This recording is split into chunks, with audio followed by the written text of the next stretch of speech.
அடுத்ததாக நாங்கள் பார்க்க போற விஷயம் டேட்டா டைப்ஸ். ஸோ இந்த டேட்டா டைப்ஸ்னு சொல்ற விஷயம் என்னன்னு சொன்னால், இப்போ நான் ஏற்கனவே சொன்ன மாதிரி தான் ஒரு வேரியபிள் நேம் வைக்கிறது தானே. இப்போ நான் உதாரணமாக எக்ஸ்ன்னு வச்சு எக்ஸ்ல என்ன செய்கிறேன், நான் எக்ஸ்ல என்ன அது நான் சர்வ் பண்ற வேரியபிள் எப்படிப்பட்டது, என்ன டைப் ஆனது பிள்ளைகள். நான் சர்வ் பண்ண போற வேரியபிள்ல எழுத்துக்கள் தான் இருக்குது அப்படின்னு சொன்னா, உதாரணமா ஹெலோன்னு சொல்றேனே, இந்த ஹெலோல என்ன இருக்குது, எழுத்துக்கள் மட்டும் தான் இருக்குது. அப்ப அதை நான் சொல்லுவேன் அது ஸ்ட்ரிங், அது டெக்ஸ்ட் டைப் டேட்டா உண்டது, அது ஸ்ட்ரிங்னு சொல்றது. அது ஸ்ட்ரிங்கை தான் நான் என்ன செய்யறேன், சுருக்கமா நாங்கள் இங்க எஸ்டிஆர்னு கதப்போம், ஸ்ட்ரிங்.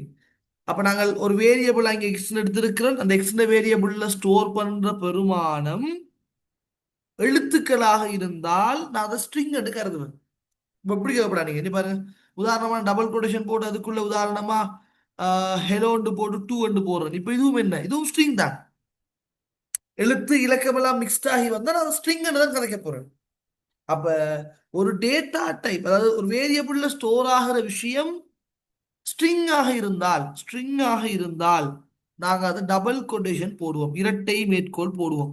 பொதுவா எழுத்துக்கள், எழுத்து இலக்கம்லாம் மிக்ஸ் ஆகி வர்றது, குறியீடுலாம் மிக்ஸ் ஆகி வர்றது. உதாரணமா இப்ப நான் சும்மா சொல்லுவோமே, ஒரு ஒரு உதாரணமா சும்மா சொல்றாங்க, ஹனான் @gmail.com. இப்ப இங்க என்ன இருக்குது, குறியீடுலாம் இருக்கு. அப்ப இதை நான் என்ன செய்வேன், ஸ்ட்ரிங்கா தான் பார்ப்பேன், டபுள் கொட்டேஷன் ஸ்ட்ரிங்கா தான் நான் பார்ப்பேன். விளங்குதா? விளங்குதா ஐடியா? அப்ப இதெல்லாம் டெக்ஸ்ட் டைப் உடைய டேட்டா, ரைட்டா? அப்ப வேரியபிள்ல கதைக்கிற டேட்டா டைப்ல கதைக்க வர விஷயம் இதுதான் கதைக்க வர. இப்ப நியூமரிக்னா இலக்கங்கள். எங்களோட டேட்டா சில நேரங்கள் நாங்கள் வேரியபிள்ல சர்வ் பண்ற பெருமானம் தனி இலக்கங்களாக இருக்கும். தனி இலக்கங்களாக இருந்தால் அதுக்கு நாங்கள் என்ன செய்ய தேவையில்லை, அதுக்கு நாங்கள் டபுள் கொட்டேஷன் போட வேண்டிய அவசியம் இல்லை. பிள்ளைகள், நாங்கள் என்ன செய்ய தேவையில்லை, டபுள் கொட்டேஷன் நாங்கள் போட தேவையில்லை. அதுலயும் எழுத்துக்கு இலக்கங்களாக இருக்கும் போது முழு எண்ணாக இருந்தால் அதை நாங்கள் சொல்லுவோம் இன்டிஜர்னு சொல்லுவோம். முழு எண்ணாக இருந்தால் இன்டிஜர். தசம எண்ணாக இருந்தால் இங்க நாங்க கதைப்போம், அதை ஃப்ளொட்னு கதைப்போம். அப்ப இது ஒரு இன்டிஜர், முழு எண் தான் இருக்குது இங்க. அப்ப இது ஒரு இன்டிஜர் டேட்டா டைப்பாக இருக்கு. இது ஒரு ஃப்ளொட்னு சொல்ற டேட்டா டைப்பாக இருக்கு. விளங்குதா?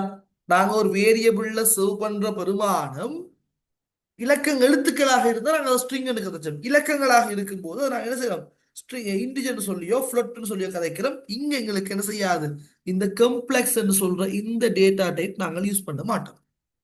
இது சிக்கல் எண்கள். ஏ லெவல்ல மேக்ஸ் படிக்கிற யாராவது இதுல இருந்தீங்கன்னு சொன்னால், சிக்கல் எண்கள் பாட்டு கம்ப்ளெக்ஸ் நம்பர்ஸ், அந்த கம்ப்ளெக்ஸ் நம்பர்ஸை குறிக்கிறதுக்காக தான் இந்த டேட்டா டைப் பாவிக்கப்படும். இது எங்களுக்கு தேவையில்லை இந்த இடத்துல.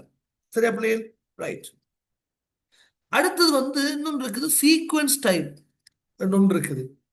அப்ப அதுக்குள்ள என்னென்ன மாதிரியான டேட்டா டைப் இருக்கு என்றால், லிஸ்ட், டப்புள், ரேஞ்ச் ஒன்று இருக்குது. இதுல பிள்ளைகள் இந்த லிஸ்ட், டப்புள், டிக்ஷனரி, செட், இது எல்லாமே இந்த பிரெக்கெட்ல தான் டிஃப்ரெண்டா. கொஞ்சம் பாருங்க, நான் இந்த எக்ஸ் என்ற வேரியபிள் அடே எனக்கு விளங்குறதுக்காக தான் எல்லா வேரியபிளும் எக்ஸ் மிச்சம் சின்னதாக எடுத்திருக்கிறேன். இந்த எக்ஸ் என்ற வேரியபிள்ல இங்க பாருங்க, பொதுவா இந்த சீக்வன்ஸ் டைப் அல்லது இந்த லிஸ்ட் டப்புள் எதுக்கு யூஸ் பண்றேன்னால், ஒரு வேரியபிள்ல ஒன்றுக்கு மேற்பட்ட பெறுமதிகள் நான் ஸ்டோர் பண்ண போறேன் அப்படின்னு சொன்னா. கொஞ்சம் பாருங்க, இந்த எக்ஸ் இடத்துல பாருங்க, ஆப்பிள், பனானா, செரி என்று மூன்று விஷயம், இந்த ஒரு வேரியபிள் நேம்ல மூணு விஷயம் சர்வ் பண்ணிக்கிறேன். அப்ப நான் என்ன செஞ்சுக்கிறேன் அந்த இடத்துல, இந்த ஸ்கொயர் பிரேக்கெட்டை போட்டுறேன்டா. இந்த ஸ்கொயர் பிரேக்கெட் போட்டு பிள்ளைய நாங்க இதை ஒவ்வொன்றையும் தனித்தனியா பிள்ளை நாங்க படிக்க போறோம். இப்ப ஜஸ்ட் அந்த ஐடியா விடுங்க, டேட்டா டைப்ஸ் ஃபர்ஸ்ட் விளங்கி எடுக்கிறோம் நாங்கள். இப்ப இங்க விளையினா ஸ்கொயர் பிரேக்கெட் நாங்கள் போட்டிருந்தோம்டா, நாங்க அதை சொல்லுவோம் அது லிஸ்ட் என்ற டேட்டா டைப் சார்ந்தது. அதுவே நீங்கள் இந்த நார்மல் பிரேக்கெட் நாங்கள் வழமையா பாவிக்கிற இந்த ரவுண்ட், இந்த நார்மல் பிரேக்கெட் நாங்கள் பாவிச்சோம் அப்படின்னால் அது என்ன டேட்டா டைப் என்றால் டப்பல் என்ற வகையை சார்ந்த டேட்டா டைப். விளங்குதா? அப்புறம் எனக்கு இருக்கிறார் இப்படி செய்யலாதான்னு சொல்லி சொன்னேன், எக்ஸ் ஈக்குவல் போட்டுட்டு டபுள் கொட்டேஷன்ல உதாரணமா ஏபிசி என்ற ஒரு பெருமானம், கமா 2 என்று போட்டிருக்கிறேன், கமா 3.7 என்று போட்டிருக்கிறேன். இப்படி போடலாதா கேட்கிறேன். ஏன் டப்புள் என்றா டப்புளுக்குள்ள அல்லது லிஸ்டுக்குள்ள ஸ்ட்ரிங் மட்டும் தான் வரணும் மாட்டேங்கிட்ட இல்ல. இங்க பாருங்க, இப்ப இங்க நான் சர்வ் பண்ணிருக்கிறது ஒரு லிஸ்ட் தான். வேரியபிள்ல ஸ்கொயர் பிராக்கெட் இருக்குதா, ஸ்கொயர் பிராக்கெட் வேரியபிள்ல கதைக்கிறது, வேரியபிள்ல பாவிக்கிறதுக்காக பொதுவா ஸ்கொயர் பிராக்கெட் இருக்குது அப்படின்னு என்ன செய்வது, அதை ஒரு லிஸ்டாகத்தான் பார்க்கணும். அதுக்குள்ள இங்க ஒரு பெருமானம் இருக்குது, இங்க ஒரு பெருமானம் இருக்குது, இங்க ஒரு பெருமானம் இருக்குது. அதுக்குள்ள வர பெருமானம் ஸ்ட்ரிங், நம்பர்ஸ் வந்து கலந்து மிக்ஸ் ஆகி வரலாம். அது எனக்கு பிரச்சனை கிடையாது. நான் இங்க விளங்குறதுக்காக இங்க என்ன செய்கிறேன், எல்லாத்துக்குமே நான் என்ன செய்கிறேன், ஸ்ட்ரிங் மாதிரியே பாவிச்சுக்கிறேன். அப்ப எழுத்துக்கள் பாவிச்சா கட்டாயம் டபுள் கொட்டேஷன் போடணும். அப்ப இது உண்டு, கமா, அடுத்தது கமா, இப்படி போகும். அப்ப பிரக்கெட்டை வச்சு தான் டிஃப்ரெண்ட் ஆகுது அது ஸ்ட்ரிங்கா டப்புலான்னு சொல்றது. இல்லைங்களா? ரைட். அதே இது பாருங்க, நான் இங்க இந்த செட் டைப் படிப்போம் நாங்கள். செட் டைப்ல இந்த ஃப்ரோசன் செட் தேவையில்லை எங்களுக்கு, இது தேவையில்லை எங்களுக்கு, இந்த செட் மட்டும் தான் தேவை. செட்டாக இருந்தால் இந்த பிரேக்கெட் கேர்லி பிரேக்கெட், ரைட்டா? இந்த கேர்லி பிரேக்கெட் நாங்கள் பாவிக்கிறோம் என்றால் பார், கிட்டத்தட்ட இது மூணு ஒன்று போய் தான் இருக்கு பார். இது இது இது பிரேக்கெட்டை வச்சு அது என்ன வகையான டேட்டா டைப்னு சொல்றது டிஃபர் ஆகுது, வித்தியாசப்படுது. ஸ்கேராக இருந்தால் அது லிஸ்ட், ஞாபகம் வச்சுக்கொள்ளுங்க. வளமையா யூஸ் பண்ற நார்மல் பிரேக்கெட் ஆக இருந்தால் அது டப்புள். இந்த மாதிரி கேர்லி பிரேக்கெட் பாவிச்சோம் அப்படின்னு சொன்னால் அது செட். தொடைகள் பாவிக்கும் போது பாவிக்கிறேன், இந்த பக்கம் பாவிக்கிறேன், set. Plain idea, plain idea. Right. அடுத்தது இந்த ரேஞ்ச் என்று சொல்ற விஷயம்டா, நான் இதை பத்தி திரும்ப கதை பண்ண பிள்ளைல இந்த டேட்டா டைப்ஸ்ல படிக்கிற எல்லா விஷயமும் திரும்ப நான் டீட்டெயில கதை பண்ண தனித்தனியே முதல் டேட்டா டைப் நாங்கள் விளைவிக்கொள்ளும். அப்பதான் அடுத்த விஷயங்கள் நான் போக இயலும். தானே? இந்த ரேஞ்ச் என்ற ஒரு விஷயம் இருக்குது பிள்ளைகள்.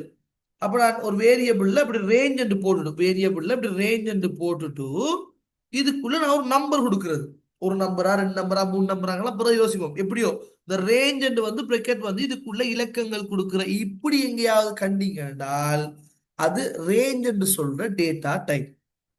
ஒரு வேரியபிள்ல ரேஞ்ச் என்று போட்டு பிரக்கெட்ல நம்பர் கொடுத்திருக்கிறார் அப்படின்னு சொல்லும்போது அது ரேஞ்ச் என்று சொல்ற ஒரு டேட்டா டைப்பாக இருக்கு. சரிதானே?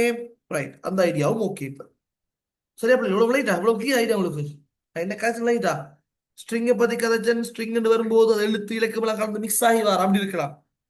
நியூமரிக் இலக்கங்களாக இருக்கும் போது அது இண்டிஜராக இருக்கலாம், ஃப்ளொட்டாக இருக்கலாம்.